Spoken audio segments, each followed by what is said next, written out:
Whilst MI6 were busy eavesdropping through hotel doors, the American military were attempting to listen to a much bigger target, an entire army hidden in the jungles of Southeast Asia.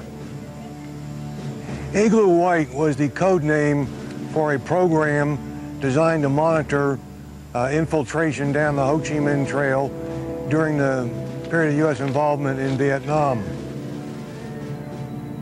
There were dozens of different sensors developed. The size of a small tree, the ADSID was the biggest of them all. This thing is thrown out of an airplane at 251 pounds coming out of the sky. It pretty much buries itself in the ground.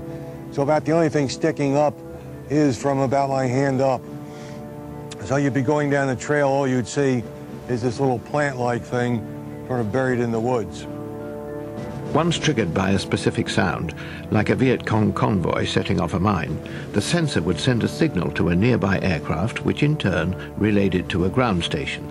In theory, the trucks could then be located. I'm told that one of the problems was that this antenna, which is a very costly item to manufacture, is a copy of a plant that didn't exist in Vietnam.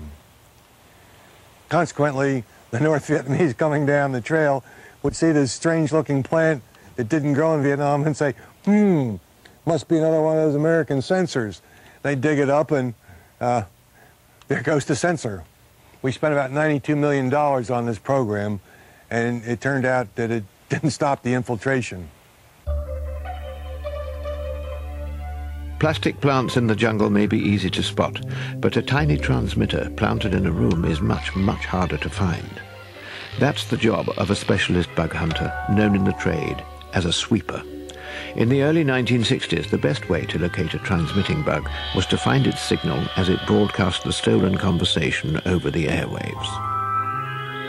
Think of that in relation to your radio and perhaps your car radio, and how long it takes you to just keep on turning and turning and turning to look for a station.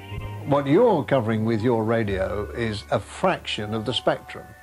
In fact, it's probably something in the region of about that much. But a bug could cover that much. So now you've got to tune from there to there, looking for the bug. And that could take you days, and that's the problem. In 1962, Lee Tracy invented the scanlock, and suddenly bug hunting got a lot easier.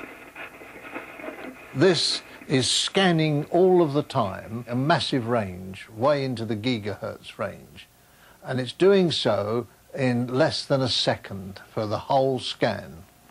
Now, I will switch this bug on, and if you watch these lights here, as soon as the red lights appear, it means that this has detected this bug and locked onto it. So I'll switch it on now. There, instantly, it's locked to it. And over the sound, your sound engineer will actually be picking up my voice through this bug. But in order to defeat the sweepers and their scanners, the eavesdroppers have developed innumerable ways to hide or disguise their transmissions. And with the development of remote control devices, if the eavesdropper suspected someone was looking for their transmission, then they could simply switch it off. But one man invented a bug hunting gadget that will find them regardless of whether they are working or not. That is the first of the brooms, the non-linear junction detectors. That's the very first of them, which I made 23 or 4 years ago. And I did some very good detection with it. In the 1970s, the production model of Charles Boville's machine was a closely guarded secret. Here's another bug. It works like a highly specialized metal detector, which will only find electronic components. The nonlinear junction is to detect anything with a transistor in it by sending out a radiation which disturbs the transistor, which immediately transmits. It's a brilliant concept when you think of that. Everything has to use a transistor now for size and power consumption and so on.